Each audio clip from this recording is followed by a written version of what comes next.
Bismillahirrahmanirrahim. Assalamualaikum warahmatullahi wabarakatuh. Kami dari kelompok 7 ingin mempresentasikan hasil dari kelompok kami yang berjudul Patofisiologi dan Tata Laksana Terapi pada Penyakit Infark Miokard, yang beranggotakan saya, Jordan Kenjiro, Irma Yuliana, Lutfia Diahul Amalia, Marcella Duta Larasati, dan yang terakhir Vera Fujilestari. Latar belakang: infark miokard adalah penyumbatan sebagian atau lebih arteri koroner, dikenal juga serangan jantung. Infark miokard adalah rusaknya jaringan jantung akibat suplai darah yang tidak adekuat sehingga aliran darah ke koroner berkurang. Pembahasan. A. Pengertian. Infark miokard atau MCI adalah suatu keadaan di mana secara tiba-tiba terjadi pembatasan atau pemutusan aliran darah ke jantung yang menyebabkan otot jantung atau miokardium mati karena kekurangan oksigen. Infark miokard adalah suatu keadaan ketidakseimbangan antara suplai dan kebutuhan oksigen miokard sehingga jaringan miokard mengalami kematian. Ada dua tipe dasar infark miokard akut. Yang pertama transmural, yaitu yang berhubungan dengan aterosklerosis, melibatkan arteri koroner utama. Hal ini dapat subluxate ke anterior, posterior, atau lebih rendah. Infark transmural memperpanjang melalui seluruh ketebalan otot jantung dan biasanya akibat dari oklusi lengkap suplai daerah tersebut. Kemudian subendokardial melibatkan sejumlah kecil dinding di dinding subendokardial dan ventrikel kiri. Septum ventricle atau otot papilar.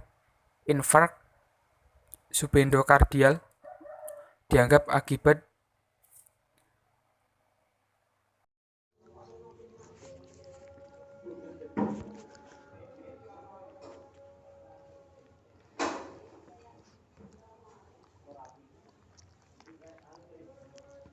suplai darah lokal menurun, mungkin dari penyempitan arteri koroner. Daerah subendokardial terjauh dari suplai darah jantung dan lebih rentan terhadap jenis patologi. B. Epidemiologi. Penyakit jantung koroner atau PJK yang juga disebut penyakit arteri koroner adalah salah satu penyebab kematian terbanyak di dunia, bukan hanya di negara-negara maju tetapi juga di negara-negara berkembang. Survei Sample Registration System atau SRS pada 2014 di Indonesia menunjukkan penyakit jantung koroner menjadi penyebab kematian tertinggi pada semua umur setelah stroke, yakni sebesar 12,9%. Data Riskesdas tahun 2013 menunjukkan prevalensi tertinggi untuk penyakit kardiovaskuler di Indonesia adalah PJK, yakni sebesar 1,5%. Dari prevalensi tersebut, angka tertinggi ada di Provinsi Nusa Tenggara Timur 4,4% dan terendah di Provinsi Riau 0,3%. C. Etiologi. IMA terjadi ketika aliran darah ke jantung menurun menyebabkan iskemia miokard atau kerusakan atau cedera pada otot jantung. Dalam banyak kasus, IMA disebabkan oleh oklus dari satu atau lebih pembuluh darah koroner oleh trombus dan disertai dengan nyeri dada yang parah. Dalam beberapa kasus, selain trombus, aliran darah berkurang disebabkan oleh masalah pembuluh darah. Penyebab yang paling mendasari dari IMA adalah penyakit arteri koroner aterosklerosis yang menyebabkan obstruksi progresif dari arteri ke jantung. Adapun faktor risiko yang mempengaruhi perkembangan penyakit koroner adalah riwayat keluarga, diet, kurang olahraga, peningkatan LDL, penurunan LDL, merokok, hipertensi, dan diabetes mellitus. Patofisiologi. Patofisiologi infark miokard akut adalah kematian sel miokardium akibat proses iskemik yang berkepanjangan.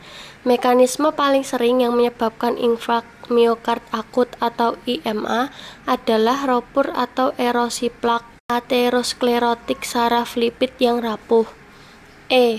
Manifestasi klinik.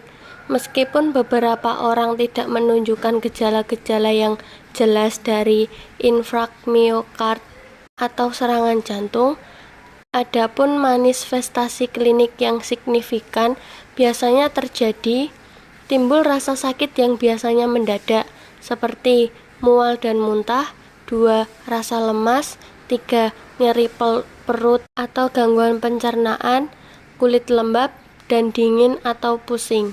4. Kulit menjadi dingin, lembab, dan pucat. 5. Output urin menurun terkait dengan penurunan aliran darah, ginjal, dan peningkatan aldosteron dan ADH. 6. Takikardia. 7. Rasa cemas atau stres.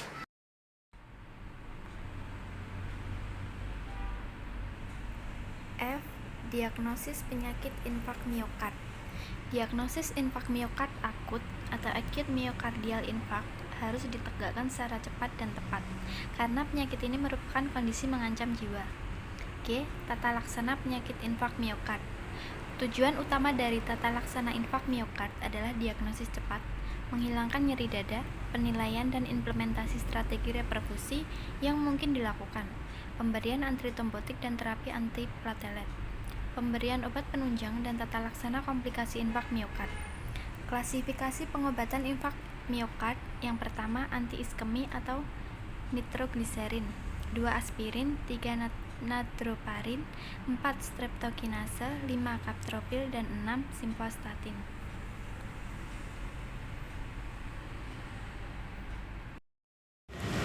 Kesimpulan, infark miokard adalah suatu keadaan ketidakseimbangan antara suplai dan kebutuhan oksigen miokard sehingga jaringan miokard mengalami kematian. Infark menyebabkan kematian jaringan yang irreversibel. Sebesar 80-90% kasus MCI disertai adanya trombus. Dan berdasarkan penelitian lepasnya trombus terjadi pada jam 6 sampai siang hari.